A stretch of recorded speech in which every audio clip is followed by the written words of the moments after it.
Hola! Your dream vacation to Singapore starts from rupees 44,999 only with GT Holidays, South India's #1 travel brand.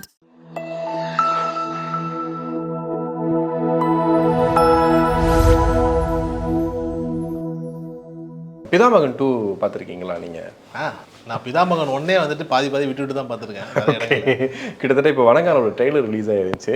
பாலாவின் Vanangaan அப்படின்ற அந்த போடுற இடமா இருக்கட்டும், அதுக்கு முன்னாடி அருண் விஜய் வந்து இன்ட்ரோ கொடுக்குற இடமாட்டும், ரெண்டையும் பார்க்கும்போது எனக்கு பிதாமகனில் வந்த அந்த கேரக்டர், விக்ரமோட கேரக்டரை அப்படியே கொஞ்சம் நீட்டி எடுத்தால் எப்படி இருக்குன்ற மாதிரி தான் இருந்துச்சு.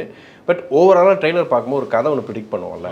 ஸோ எனக்கு வணங்கான் ட்ரெய்லர் பார்க்கும்போது ஒரு ரிவெஞ்ச் ஸ்டோரியாக இருக்கும்னு தோணுது. ஒரு தங்கச்சியை யாரோ ஏதோ பண்ணிடுறாங்க, ஒரு ஆதரவற்ற ஒரு இல்லத்தில் அவர் வந்து ஒரு வாட்ச்மேனாக போயிருக்காரு. அவங்க யார் என்ன பண்ணாங்கன்றதெல்லாம் கண்டுபிடிச்சி, போலீஸ் கண்டுபிடிக்கிறதுக்கு முன்னாடி இவர் கண்டுபிடிச்சி எல்லாரையும் போட்டு தள்ள போகிறாரு அப்படிங்கிற மாதிரி தான் எனக்கு தோணுது. ஆனால் பாலா அப்படின்னும் போது அதில் ஏதாவது ஒரு ட்விஸ்ட் இருக்கும், ஒரு டேர்ன்ஸ் இருக்கும், அதெல்லாம் ஏதாவது பண்ணியிருப்பார். ஸோ அதில் ஏதாவது மேஜிக் பண்ணியிருப்பாரா அப்படிங்கிறத பொறுத்து தான் பார்க்கணும். இதை தாண்டி ஒரு ஜென்ரல் ஆடியன்ஸாக எனக்கு அந்த இதை பார்க்கும்போது தோணுது என்ன அப்படின்னா, சூர்யா வந்து வணங்கானில் ஃபஸ்ட்டு வந்து இருந்தார், அதுக்கப்புறமா விலகி வந்தார்னு தெரியும்.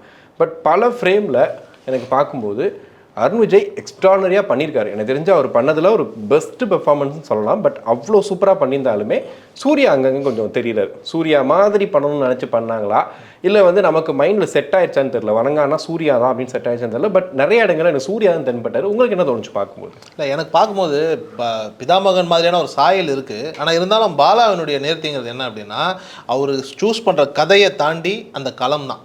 அது எங்கே நடக்குது? இப்போ பிதாமகன் வந்துட்டு ஒன்றும் உலகம் பார்க்காத ஒரு கதைலாம் கிடையாது. ஆனால் சுடுகாடுலேருந்து ஒருத்தர் வராங்கிற அந்த சுடுகாட்டு களம் இருக்குல்ல, அதையும் அந்த கஞ்சா தோட்டத்தையும் மிக்ஸ் பண்ண களம் தான் ஒரு மாதிரி வித்தியாசமாக வேற ஒரு கலரில் இருக்கு. அந்த களம் இது வரைக்கும் தமிழ் சினிமாவுக்கு புதுசு. ஸோ இந்த களத்தை பிடிக்கிறதுல பாலாவுக்கு நிகர் பாலா தான் வச்சுக்கோங்களேன். ஆனால் சமீப காலமாக பாலாவினுடைய படங்களை பார்க்கும்போது வந்துட்டு கதைங்கிறது வழக்கமான கதைன்னு வச்சுக்கோங்களேன். அந்த களம் வந்துட்டு அவருக்கு பிடிபடாமல் இருந்ததுங்கிறது வந்துட்டு நம்ம நிறைய இடங்களை கவனிச்சு, அவனிவனுக்கு அப்புறம் கூட எனக்கு அவனிவனே பிடிபடாத ஒரு நிலையில தான் நிறைய இடங்கள்ல இருக்கும். ஏன்னா வந்துட்டு அந்த கதையினுடைய இறுதி கிளைமேக்ஸ் எல்லாம் நீங்க பாத்தீங்க அப்படின்னா, பாலா படம்னு காட்டுறதுக்காக வச்சுறதுக்காகவே ஒருத்தர் நிர்வாணமா மேலே ஏற்றி கொண்டு அந்த ஒரு காட்சிகள்லாம் இருக்குன்னு வச்சுக்கோங்களேன். ஸோ களம் பாலாவுக்கு கொஞ்ச நாளா டெம்ப்ளேட் அமையாத ஒரு நிலை வந்துட்டு இருந்துகிட்டே இருந்திருக்கு. நந்தா பிதாமகன் எடுத்தவர் வந்துட்டு நான் கடவுளும் சொல்ல போனா அது வணிக ரீதியா வெற்றியோ இல்லையோ, அந்த களம் வந்துட்டு தமிழ் சினிமாவுக்கு புதுசு.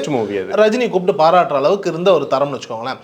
அப்படி இருக்கக்கூடிய பாலா அவர்கள் வந்துட்டு நாச்சியார் இந்த மாதிரியான படங்கள்லாம் பார்க்கும்போது பாலாவனுடைய களம் வந்துட்டு சூஸ் பண்ண முடியலையோங்கிற ஒரு, இப்போ நீங்கள் பரதேசி எடுத்துக்கோங்க, எக்ஸ்ட்ரானரியான களம். கதை என்ன, ஒரே கதை தான். ஒருத்தரை போய் கொத்தடிமையாக வச்சுட்டாங்க, எப்படி தப்பிச்சாங்களா தப்பிக்கலாங்கிறது தான் கதை. ஆனால் அந்த களம் புதுசு. அப்படி பார்க்கும்போது நாச்சியாரில் பண்ண அதே தப்பை தான் வணங்கான்லேயும் பண்ணியிருக்காரோ, களம் கரெக்டாக அமையாமல் ஏதோ ஒரு திசையில் போயிருக்கிறாரோங்கிற சிந்தனை இந்த ட்ரெய்லரை பார்க்கும்போது எனக்கு வந்தது. ஒரு சூர்யாவே விலகிட்டாருன்னும் போது அதுக்கு 1000 காரணங்கள் சொல்லும்போது, சமீப காலமாக சூர்யா அவர்கள் வந்துட்டு சூரிய ரிப்போர்ட்டருக்கு அப்புறம் எடுக்கக்கூடிய முடிவுகள் வந்து ரொம்ப தீர்க்கமாகவும் தெளிவாக, கிட்டத்தட்ட புறநானூறு வந்துட்டு அவர் வெளியில் போகிறாருன்றது கதையை தாண்டி அரசியல் ரீதியாக அவருக்கு வந்துட்டு சில சிக்கல்கள் இருக்குங்கிறதுனால வெளியேறாரு. பட் ஆனால் இதில் கவனித்து பார்க்கும்போது வந்து களம் இது ஒரு பாலாவும் சூர்யாவும் சேர்ந்தா ஒரு களம் இருக்கும் இல்லையா, அந்த களம் இதில் இருக்காது. அப்படிங்கிறதுனால தான் வெளியேறி இருப்பாரோன்ற ஒரு புரிதல் இந்த ட்ரெய்லரை பார்க்கும்போது எனக்கு வருது. அருண் விஜய்க்கு இந்த கதை செட் ஆகலாம், பட் சூர்யாவும் பாலாவும் சேரும்போது இது நடக்காது. நாச்சியார் பண்ண எஃபெக்ட் வேணால் பண்ணலாமே தவிர்த்து நந்தா பிதாமகன் பரதேசி பண்ண எஃபெக்டை வந்துட்டு வணங்கான் பண்ணாதோ அப்படிங்கிற மாதிரி இந்த ட்ரெய்லர் பார்க்கும்போது எனக்கு ஒரு உணர்வு. ஓகே. ஆனால் அவரோட இந்த சர்ச்சையான விஷயங்கள் பற்றி நிறையா பேசும்போது, ஒரு கையில் பெரியார் சிலையும் இன்னொரு கையில் வந்து பிள்ளையார் சிலையும் வச்சிருக்க மாதிரி ஒரு போஸ்ட் விட்டுருக்காரு. அதை பார்க்கும்போதே ஒரு மாதிரி வித்தியாசமாக இருந்துச்சு, ஏதோ ஒன்று பண்ண போகிறாங்கன்னு. பட் இந்த ட்ரெய்லர் பார்க்கும்போது எங்கேயுமே சர்ச்சையான ஒரு விஷயமோ அந்த மாதிரி பண்ணியிருக்காங்களா அப்படின்ற மாதிரி தெரியல. ஆனால் ஸ்டண்ட்டில் பார்க்கும்போது எக்ஸ்ட்ரானரியாக ஒரு ஏ சர்டிஃபிகேட் கொடுக்குற அளவுக்கு இந்த படத்தில் நிறைய விஷயங்கள் இருக்குன்ற மாதிரி தோணுது. ஏன்னா ரொம்ப அக்ரெசிவாக இருக்குது. அந்த இதில் ஒரு தூர் மாதிரி இருக்குது, ஒரு மரத்தோட தூரில் விட்டு ஒருத்தர் அடிக்கும் போதெல்லாம் பயங்கரமாக இருக்குது பார்க்குறதுக்கு. அங்கே தான் வந்து எனக்கு அந்த ஞாபகம் வந்தது பிதாமகனில் வந்துட்டு. ஏன்னா விக்ரமோட ஸ்டண்ட் கொரியோகிராஃபி வித்தியாசமாக இருக்கும். அவர் அடிக்கிறதே ஒரு மாட்டு அடின்னு வாங்க, ஒரு என்ன சொல்லுவாங்க, ஒரு மாதிரி மிருகம் அடிக்கிற மாதிரி அடிப்பார். அந்த அளவுக்கு அந்த ஃபைட் சீன்லாம் வச்சுருந்தாங்க. ஸோ அது வந்து இங்கே கன்னியூ ஆகிற மாதிரி ஃபீல் ஆச்சு. இதை தாண்டி பாலாவோட படத்தில் ஒரு மெல்லிய ஒரு காதல் ஒன்று ஓடிட்டே இருக்கும். அந்த காதல் ரொம்ப வித்தியாசமாக இருக்கும், அதுக்கேற்ற ஒரு மியூசிக் பேக்ரவுண்ட் இருக்கும். ஹீரோயின் ரொம்ப முக்கியமாக வந்து நம்ம பார்க்கணும். ஏன்னா அவர் இன்ட்ரடியூஸ் பண்ணுற ஒவ்வொரு ஹீரோயின் பார்த்தீங்கன்னா கொஞ்சம் வித்தியாசமாக தான் இருப்பாங்க. இதில் வந்து ரோஷினி அப்படின்றவங்க வந்து பண்ணியிருக்காங்க. பார்த்த உடனேயே அந்த கேரக்டருக்கு இந்த ட்ரெய்லர் பார்க்கும்போது அந்த கேரக்டருக்குள்ளே ஏதோ ஒரு விஷயம் இருக்குன்ற மாதிரியே ஒரு ஃபீல் கொடுத்துட்டாரு. எப்போவுமே இந்த ஹீரோ லவ் பண்ணுற ஒரு ஹீரோயின் பின்னாடியே வர்றாங்க, அவங்க பேசிகிட்டே வராங்க, லவ் பண்ணுறாங்க, பிரேக்கப் பண்ணிட்டு போகிறாங்கன்ற மாதிரி இல்லாமல் ஏதாவது கதைக்குள்ளே ஒரு முக்கியமான கேரக்டர் எப்பவுமே பாலா கொடுத்துருப்பாரு. எனக்கு தெரிஞ்ச அதே மாதிரி இந்த படத்தில் இந்த ரோஷினி அப்படின்ற கேரக்டருக்கு ஏதோ ஒன்று கொடுத்துருக்காரு அப்படின்ற மாதிரி தோணுது. ரொம்ப அருண் விஜய் கூட காம்பினேஷன் மாதிரிலாம் காட்டல, ஒரு சில சீன்ஸ் தான் காட்டுறாங்க. பட் படத்தில் எப்படி இருக்க போகுது அப்படின்றது தெரில. இன்னொன்று பாலா கிட்ட இருக்கிற ஒரு பெரிய ஒரு ப்ளஸ் என்னன்னு கேட்டால், எமோஷ்னலாக ஏதாவது ஒரு விஷயம் ஒன்று இருந்துடும். நான் ஒரு 2 ஃப்ரேம் பார்த்தேன். ஒன்று என்னன்னா, ஒரு சின்ன பொண்ணு ஒரு கிச்சனில் இருந்துக்கிட்டு பயங்கரமாக சவுண்டாக லவுடாக கத்துறா, ஏதோ ஒரு பெரிய வழி, அவரால் அடக்க முடியாத ஒரு வழியில் வந்து அவர் கத்துறா அப்படிங்கிற அந்த ஒரு ஃப்ரேம் நல்லா இருந்துச்சு. அதை தாண்டி இன்னொன்று பார்த்தீங்கன்னா, ஒரு காட்டுக்குள்ளே ஒரு ஃபைட் நடக்குது, அதில் வந்துட்டு கண்ணெல்லாம் ரெட்டாகி முகமெல்லாம் அப்படியே ஒரு கிட்டத்தட்ட சதஞ்ச நிலையில் அப்படியே வந்து அருண் விஜய் நடந்து வராரு, யாரையும் இழுத்துக்கிட்டு வராரு. அந்த ஃப்ரேம் பார்க்கும்போது கொஞ்சம் பயங்கரமாக இருந்துச்சு. ஓகே, இது பாலாவோட படம் தான் அப்படின்ற மாதிரி ப்ரூவ் பண்ணுற மாதிரி இருக்குது. இதை தாண்டி நீங்கள் சொன்னீங்க இல்லையா, களம் சரியாக அமையலை அப்படின்னும் போது, இப்போ வந்து பல படங்கள் பாலாவோட பல படங்கள் வந்துட்டு ஒரு பெரிய எதிர்பார்ப்பு வந்து அதுக்கப்புறம் இல்லை இது பழைய பாலா இல்லை அப்படின்ற மாதிரியே சொல்லிக்கிட்டு இருக்கோம். பட் இது வந்து ஆரம்பத்திலேயே வந்து சூர்யா வேண்டான்னு சொல்லி அருண் விஜய் உள்ளே வந்திருக்காரு, அது ஒரு காரணம். இன்னொன்று, அருண் விஜய்க்கு இது ரொம்ப முக்கியமான படம். ஏன்னா எத்தனையோ படங்கள், அவர் நல்ல படங்கள், இப்போ யானைன்ற படங்கள்லாம் ஹிட்டு கொடுத்தாலுமே அருண் விஜய்க்கு ஒரு பெர்ஃபார்மன்ஸ் ஓரியன்டாக அவர் இவ்வளோ விஷயங்கள் எனக்கு தெரியும், இவ்வளோ பெர்ஃபார்மன்ஸ் எனக்கு தெரியும், பட் யாரும் டேரக்டர் சரியான யூஸ் பண்ணிக்க மாட்டேங்கிறீங்கன்ற மாதிரியே சொல்லிக்கிட்டே இருக்கக்கூடிய ஒரு ஆள் இந்த படத்தில் அதுக்கான களம் அவருக்கு அமைஞ்சிருக்குன்னு நினைக்கிறேன். ஏன்னா நிறைய ஃப்ரேம்ஸில் பார்க்குறோம் அவர் பண்ணக்கூடிய விஷயம்லாம்.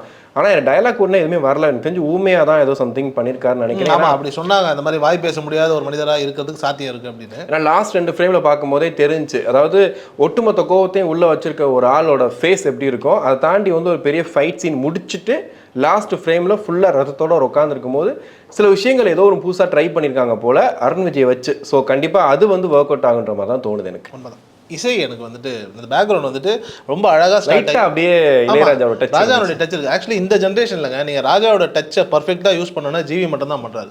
நல்ல உண்மையிலே அழகான ஒரு மியூசிக். அந்த மியூசிக் ரொம்ப இருந்தது. எனக்கு ஒன்று தான், பாலாவினுடைய பியூட்டி என்னன்னா நிதானம் தான். அந்த நிதானம் வந்துட்டு எல்லா இடத்துலையும் இருக்கும். பட் இந்த ட்ரெய்லரை வந்துட்டு இப்போ கமர்ஷியலாக எல்லாருக்கும் பிடிச்ச மாதிரி பண்ணோன்னா கட்ட ஒரு விஜய் பட ட்ரெய்லர், ஒரு ரஜினி பட ட்ரெய்லர்லாம் ஒரு மேலே கொஞ்சம் சாயம் வந்துருச்சுன்னு நினைக்கிறேன். ஆமாம், அந்த ஒரு நிலை வந்துட்டு உருவாயிட்ட மாதிரி தெரியுது. அது மட்டும் தான் எனக்கு பார்க்கும்போது வந்துட்டு பாலா ஸ்டைல்லேயே பண்ணிடலாமே. இப்போ பாலா படத்தை ரசிக்கிறதுக்கு காரணமே அவர் வந்து விஜய்க்கு ஒரு படம் பண்ணுவார், ரஜினிக்கு ஒரு படம் பண்ணுவார்ல, பாலாவுக்காக தான் பார்க்குறது. பாலா வந்துட்டு எந்த தருணத்துலையும் டெக்னிக்கலாகவும் சரி, எந்த ரீதியிலையும் சரி, கதை சொல்லும் விதத்துலையும் சரி மாறாமல் இருந்தால் நல்லா இருக்கும். ட்ரெய்லரை பார்க்கும்போது கொஞ்சம் மாறிட்டாருங்கிற ஒரு சின்ன பதட்டம் இருக்குது. ஆமாம், டச் இருக்குது. ஏன்னா நாச்சியார்லேயே அது இருந்தது. அதுவே நமக்கு பெரிய ஈர்ப்பு இல்லைன்னு வச்சுக்கோங்களேன். அது மட்டும் தான் கொஞ்சம் நெருடலாக இருந்தது. ஒரு வசனம் ஒன்று வந்தது, இன்னைக்கு தேதியில் அவர் தாங்க சூப்பர் ஸ்டார் அப்படின்னு. நான் தான் யோசிச்சு பார்த்தேன், அந்த டைலாக்ல வந்துட்டு இப்போ அருண் விஜய் இருக்காரு, சூர்யா இருந்திருந்தா எப்படி இருந்திருக்கும், அது ஒரு தேதியில் சர்ச்சையான ஒரு விஷயமா மாறி இருக்கும். அது மட்டும் தான் எனக்கு வந்துட்டு இந்த இடத்துல சூர்யா இருந்தால் நல்லா இருந்திருக்குமோன்னு தோணுச்சு. இப்போ நீங்கள் சொன்னீங்க அருண் விஜய் வந்து நிறைய ஹிட்டு கொடுத்தாலும் வந்துட்டு இந்த படம் வந்துட்டு அவர் பயங்கரமாக கொண்டுட்டு வரோன்னு ரொம்ப எதிர்பார்த்துட்டு இருக்காருன்னு. எனக்கு ஒன்றே ஒன்று தான், 10 வருஷம் கழிச்சும் அருண் விஜய் பற்றி இதே மாதிரி சொல்லிடாமல் இந்த படம் ஒரு மிகப்பெரிய வெற்றியாக அவருக்கு அமைஞ்சிருச்சுன்னா எனக்கு சொல்லுங்கள். நீங்கள் கமர்ஷியல் சொல்லும் போது நான் எந்த இடத்துல தோணுச்சு அப்படின்னா, அவ்வளோ நேரம் வந்து இந்த படம் வந்து பாலாவோட படம் மாதிரி தான் போயிட்டு இருந்துச்சு. கரெக்டாக ஜிவி பிரகாஷ்குமாரோட அந்த டைட்டில் கார்டு போட்டு ஒரு மியூசிக்கை சேஞ்ச் பண்ணி ஒரு பறந்து வர மாதிரி ஒரு காமிட்டாங்க. அந்த இடத்துல தான் எனக்கு தெரிஞ்சது பாலாவை விட்டு அவையா வருதுன்ற மாதிரி தோணுச்சு. ஏன்னா பிதாமகனில் பார்த்தீங்கன்னா யாருக்கும் பெரிய கேரக்டர்லாம் கிடையாது. ஆனால் படம் பார்க்குற எல்லாருக்குமே வந்து விக்ரம் பார்க்கும் ஒரு பயம் இருக்கும், ஏதோ ஒரு பண்ணிடுவாரோ அப்படின்னு சொல்லி. சூர்யா பார்க்கும்போது விளையாட்டு பிள்ளைத்தனமாக என்னென்ன பண்ணிக்கிட்டு இருக்கான், பாவம் கடைசி செத்து போயிட்டான் அப்படின்னும் போது ரொம்ப கஷ்டமாக இருக்கும். என்னடா இப்படி இருந்த பையனை சாகடிச்சிட்டிங்களா அப்படின்னு மாதிரி. இந்த மாதிரி கேரக்டர் கூட கனெக்ட் பண்ணிக்கிறதுக்கான நிறைய விஷயங்களை வந்துட்டு பாலா பண்ணிகிட்டே இருப்பார். அந்த படம் முழுக்க பரதேசில் கூட அந்த கெண்ட நரம்பு அத்து விட்டோன்னா அவர் நடந்து வரதை பார்க்கும்போது நமக்கே அழுக வரும், சரி இவ்வளோ மோசமாக ஒரு ஆளை பண்ண முடியுமா அப்படின்ட்டு. பட் இந்த படத்தில் எனக்கு தெரிஞ்சு அந்த 2-3 ஃப்ரேம் நான் சொன்னது மட்டும் தான் எனக்கு பெருசாக தெரியுது. பட் படமாக பார்க்கும்போது ஏதாவது ஒரு விஷயம் நம்மளை அள வைக்கிறதுக்கோ ஏதோ ஒரு விஷயம் பண்ணியிருப்பாருன்னு தோணுது.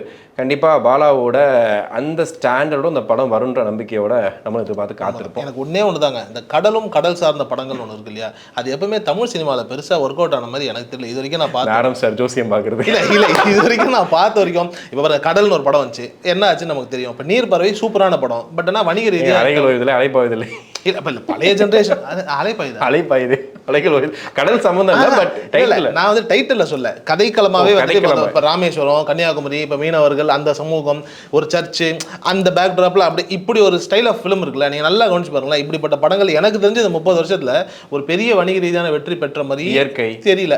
இயற்கை படம் நல்லா இருக்குன்னு எல்லாருமே சொல்லுவாங்க, 30 வருஷம் கழிச்சு 10 வருஷம் கழட்டுவாங்க. பட் அந்த டைமில் ஓடிச்சு அப்படின்னா ஓடி இருக்கிறதுக்கான சாத்தியங்கள் இல்லை. இந்த கதைக்களமும் அங்கே இருக்குது அப்படின்னும் போது மறுபடியும் களம் தான். களம் தான் அங்கே தான் வர மாதிரி இருக்கு. சரி, என்னவோ பொறுத்து வந்து பார்ப்போம். Hola! Your dream vacation to Singapore starts from rupees 44,999 only with GT Holidays, South India's #1 travel brand.